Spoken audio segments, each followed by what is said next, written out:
talk about what's going on right now? Sure, absolutely. Yeah, so we're Buffalo Field Campaign. We're entering our 18th season in the field with the Yellowstone buffalo, and right now there's been a total of 25 that have been killed through hunting. Most of that's happened up on the northern boundary of the park near Gardner, and this year we're looking at a pretty devastating season because the Park Service and all the interagency bison management plan folks want to kill through capture and so-called hunting 900 to 1,000 buffalo. So we're preparing for a pretty bad year. So I'm just thinking about over the years, Michael come in here and many others to talk about what's been happening out in the field. And I know there was some type of a petition that you were sending around, and I wanted to know how that was working and how people can get involved, because it saddens my heart that what they're doing to the buffalo, and what they're not allowing them to roam free, right, and do their natural things. That my last guest, Robert Williams, were talking about boundaries, and Native people didn't have boundaries, and that's with our native or animal nation didn't have boundaries either. Right. And how they roamed and how important that is. Can we talk a little bit about that? Because we know when they reintroduced the wolf into Yellowstone, what happened to the ecology of the land and how it changed and how it healed itself. Yeah. Can we talk a little bit about that? Yeah, I mean, the buffalo are a migratory animal. I mean, they're meant to walk the earth. They're meant to move over the landscape, and they are extremely beneficial to the landscape. I mean, they are the land, and preventing them from doing that deprives ecosystems from being healthy. I mean, buffalo, they fertilize, they till, they carry seeds, they create, their wallows create temporary aquatic habitat for frogs and birds, and they're just extremely important. They're a keystone species, and right now they're blocked in to Yellowstone. They're prevented from fulfilling their ecological niche, and that is, it's not only bad for the buffalo themselves, but it's bad for the land herself. So, we're trying to protect wild migratory buffalo and their right to roam. And the petition that you were talking about, that is an endangered species petition that we filed with the U.S. Fish and Wildlife Service with Western Watersheds Project to try to get the Yellowstone population listed as an endangered species under the Endangered Species Act. And that is something that we've been wanting to do for ever since we began, and so it's phenomenal that we've actually been able to make that happen. But we'll have to see how it goes with the federal government. They have 90 days from when we filed the petition, which was in November, to issue a finding, and depending on what that finding is, we'll take action. That. I'm sorry, I think we got Brian on the line. Oh, good. Too. Are you there, Brian? I am. Oh, all right. Hey, sorry about all that confusion. Russell, when I hear him and I sent you the wrong number, I apologize. I just get so excited because what he's talking about, I think, is very much is what's happening to the buffalo. And how I think about all these analogies that a lot of metaphors that the elders have shared with me. Like they put them in the fence, and one gets out, they want to annihilate it. That right. happens with Native people. Like they put them in, they're corralling them up, put them on these reservations. They don't want them to come off. They don't want them to do anything, and they're essential to the land. They're essential to the diversity of the ecology. The buffalo, I mean, all things in the ecosystem that the Creator created need to be there. And we know that, with the buffalo, when they can roam free, we know what they do to the land. We know they fertilize land. They don't over harvest anything. They travel with the seasons, and they have to be able to roam. Exactly. And they're not able to. And I know that it's because of certain interests, and we've talked about it. That the beef industry and the ranchers. There's a lot of big money there, and so there's a lot to be lost. But if we lose the buffalo, we're in really deep trouble. Exactly. So I wanted to give you a chance to talk about that. Some of our listeners the Buffalo Field Campaign. It's in Montana. Can we talk a little bit about the campaign and how you got involved and how people can get involved? I know that we have some folks here that go down there quite a bit. Actually, Audrey said to say hello, and nice. So did Jesse. And nice. so I know that we have folks in the community that have gone there to help, but I wanted to give you that opportunity and then to find out what's really happening in the field, because sometimes we don't hear these things. Yeah, Buffalo Field Campaign formed back in 1997 after the winter of 96-97, when there was over 1,080 buffalo that were killed because they migrated into Montana. It was a really difficult winter, and they had to do that to survive, and Montana's response was to kill them all.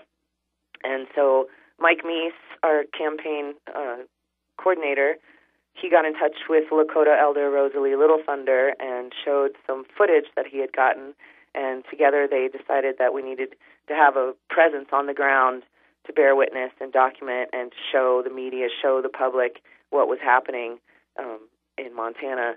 And so that's pretty much how we formed. And we run daily field patrols, morning and afternoon, and sometimes into the nights, monitoring buffalo migration corridors. And when there's buffalo in Montana or approaching Montana, we're out there ready to document any actions made against them. We have our base is out in West Yellowstone, just outside of the western boundary of Yellowstone National Park, in the Hebgen Basin. But we also have a camp over in Gardner on the north end of the park, where there huge migrations happen over there, and a lot of the slaughter and hunting also happens over there. And we take volunteers. We provide room and board and gear and training, and people just come and go out in the field with us and spend time with these animals and get in the face of these agents and talk to these hunters and help show what's going on in an effort to stop it. And people can learn more about that. Just go to buffalofieldcampaign.org. We have lots of take action items. We have an email list. There's lots of ways for people to get involved. And then, of course, the road show that Mike does every year that you're very familiar with. You can come and see those presentations. He did an excellent job the last time he was here. I was glad to see that there was actually quite a few people there, and people are very much concerned with their environment and our wildlife. And I think that the more that we talk about it, the more that it gets out there, more that we can do to help. And I want to give Brian a chance to talk. I don't know how to pronounce your last name. I should have called you first, but is it Ertz? Yeah, that's fine. No. Yeah. Tell me the right way. Ertz. Okay, and so you're okay, and from the Wildlands Defense Board, you're the president, and talk about some of the things that are happening not only to the buffalo but to the wolf and the coyote. I mean, and all these things that are happening out there. Can you talk a little bit about what you're involved in and what's going on in Idaho? Sure. Well, in Idaho, in Montana, Wyoming, wolves were recently delisted. They used to enjoy the protections of the Endangered Species Act, but a few years ago they were delisted. And what we see happened much as when they were listed as well. But we see government agents slaughtering wolves and coyotes on the landscape. Wildlife Service is actually under the U.S. Department of Agriculture and APHIS, which is the same as a lot of bad things happen to the buffalo. But they do things with Wildlife Service, slaughter wolves, coyotes, predators, anything that creates a wild encumbrance to livestock grazing on public or private ground. And so once they were delisted, then the public got to be involved in wolf slaughter. And so we see a hunting season, continued government trappers and aerial gunners, and we've seen a wholesale eradication of wolves across the Idaho landscape. And obviously with the hunt and with other cultural things that have happened with respect to the livestock culture, we see a great degree of depravity with respect to the way that they destroy these animals. So that's what's happening in Idaho. And well, I'm just thinking about the relationship with the buffalo and how we know that there's been a lot of misinformed literature out there that talks about how that they're transmitting diseases and things like that. What is the things that are happening with the wolf that gives them the fear? We know that they're really not things that I've read and talking to some folks, that they're really not approaching the way that the media is saying they are. We talk a little bit about why after they took them off the endangered species list, why they all of a sudden it seems like there's a free for all. Sure. Well, there are a lot of reasons. Myths about the wolves are pervasive, and they have been even when they were listed under the Endangered Species Act. But we see individuals who make arguments that wolves carry disease, or that they're a different species than in Canada, or that there are any number of ludicrous things, absurd claims about wolves on the landscape. One of the principal reasons why wolves are as villainized as they are is cultural, with the livestock industry. They feel that the reintroduction of wolves, which occurred in the mid-90s, was an oppressive thing to them. And they felt that they were outside wolves, outsiders coming in, and obviously that wasn't the case. Wolves inhabited the landscape long before we did, as far the culture that's responsible for their eradication did. And so without federal protections, there's just a free-for-all slaughter of wolves across the landscape. And it's almost become a political statement. It's a desire to re-exert a dominance over the land and to re-exert almost a complete control over the land. And it's an entire absence of respect for the land, for the wildlife, for the ecology, for the living communities that are unique in Idaho and in the Intermountain West. And they seek to domesticate the very land for the production of livestock grazing, whether the livestock be cows, or whether the livestock be more docile elk that don't have predators maintaining what scientists call an ecology of fear, or that apex predators' influence on the behavior of ungulates on the landscape. So they seek to re-exert control and dominance and to defy federal anything. And that's why it's become almost a political statement to slaughter a wolf. It's a political statement in defiance of environmentalists, the federal government, and the wild itself. When I think about it, the absence of the buffalo or the wolf, the environment suffers, and we need their presence. in order for us to have a healthy environment. Up here, I know it's said all the time, if the salmon can't survive, we're not going to be able to survive. And I know that's the way of the buffalo in the plains, and also the wolf. They help keep the health. That's how you measure the health of our environment. Right. So how do we get involved? Like I know myself. I've written letters, and you talked about politically, and I know more and more that I'm understanding that we really do have to change policy and get these voices to this message to those that are making all the policy. How do we get involved with helping you? I was been reading here that I know that you've been going to all the hearings and all those things, and make it safe for you to be able to do that in order to represent the wolf or the buffalo. How would one do that? Does that make sense? All right, Sure. you asking me or Brian? Either one wants to Go ahead, answer. Brian. Stephany, how about you go for it? I mean, as far as the buffalo, just staying informed is a big one. I mean, we have our email update from the field. We have a Facebook page.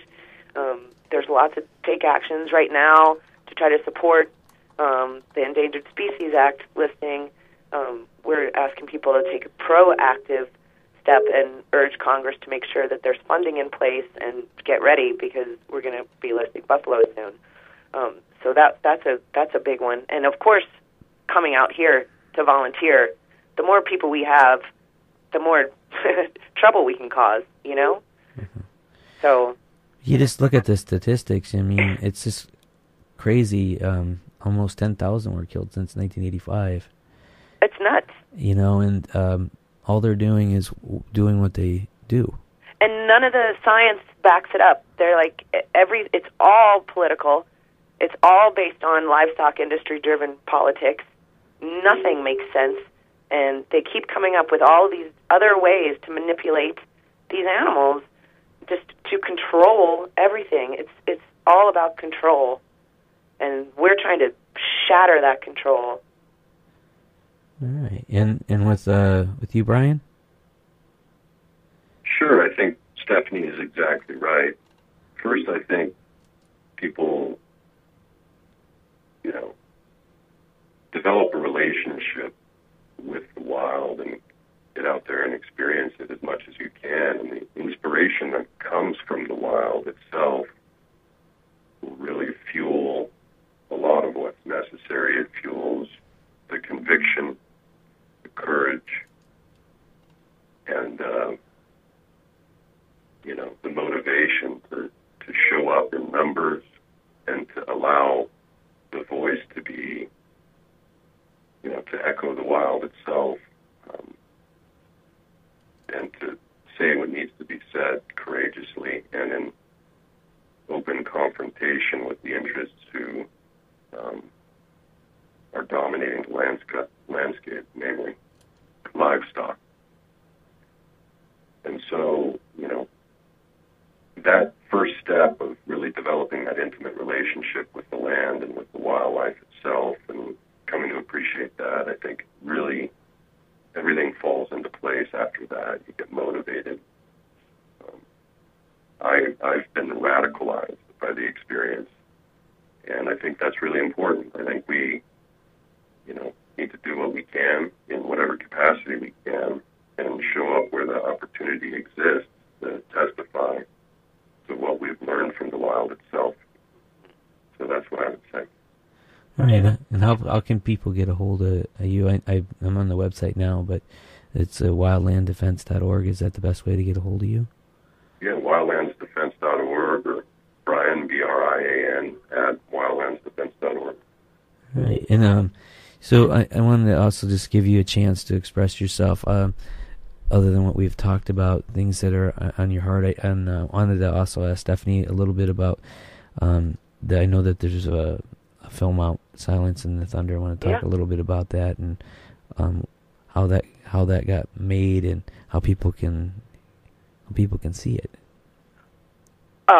You can see it. It's on Vivo. Gosh, you just got me on that one. I gotta look it up. But it's on National Geographic's website right now. They're hosting it, and it was this student from Montana State University, Eddie Roquetta. He loves wildlife, and he's a filmmaker and wanted to do a film about the buffalo. And so I guess 3 years ago he started coming out in the field with us and started working on this project. And I think he did a really great job. That film is pretty good. And even, the rancher lady, do you really feel sorry for her? I mean, come on. She's just, it doesn't work. But, that I'll have to look up exactly where that film is. You just tripped me up on that. All right. Well, is there anything else that you'd like to share with our listeners about what's on your heart? And I know that you've been out, you've been doing it for quite a long time now, being in the front line. So. Yeah, this is my 12th season out here, and you just don't give up. I mean, it seems like a losing battle a lot of times, like you're pushing a boulder up a slippery slope, but every effort matters, and I think that it's important to just keep that focus and not expect instant gratification. Try for it, but don't expect it, and just stay strong like the buffalo. I mean, they've been through it all, and they still come. They're still coming, So we try to take our lessons from them and don't give up.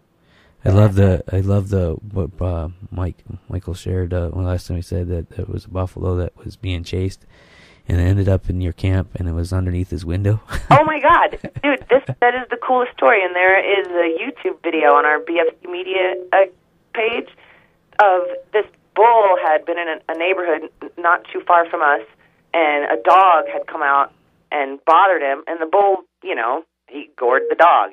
That's what happens. That buffalo came over here to our place, bedded down behind Mike's cabin. Of all the places he could have chosen here, bedded down behind Mike's cabin, and the local game warden showed up looking for him.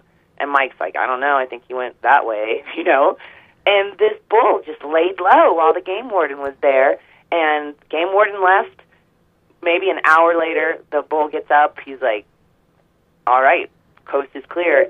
And he gets out of there and unscathed. I love that story. It's beautiful. Talk about hope, Totally. And they know, these animals, they are brilliant. They are, man, there's so much going on in there. There's so much going on in there. There's so much to learn from the buffalo, from all wildlife, from the land. Absolutely. And you, Brian? I would just echo from Idaho, there's so much to learn from the land, so much wisdom in the wildlands and the wildlife. And, it's a profound experience to just listen as much as I can. So, I've learned a lot. All right. So, again, I appreciate you both sharing with us this evening. And story was kind of a rocky start, but like I said, I even fumbled on my words. I just get excited when I hear some of the old voices of resistance and how important it is for the work that you're doing, and that resistance needs to be there if we're going to protect the land and the animal nation, and we need people to speak for them. And Absolutely. I appreciate that. Thank you so much. And can I tell you where the video is now? Yeah, sure, absolutely. It's at vimeo.com. Okay, and then just... Silencing the Thunder. Yeah, do that search, you can find it. I'll post it later, too, on Cool. Make No Bones About It. And again, I appreciate you both calling in and sharing with us. Thank you, likewise. All right, take care. You too. We'll keep in touch. All right. All right. Bye. Bye.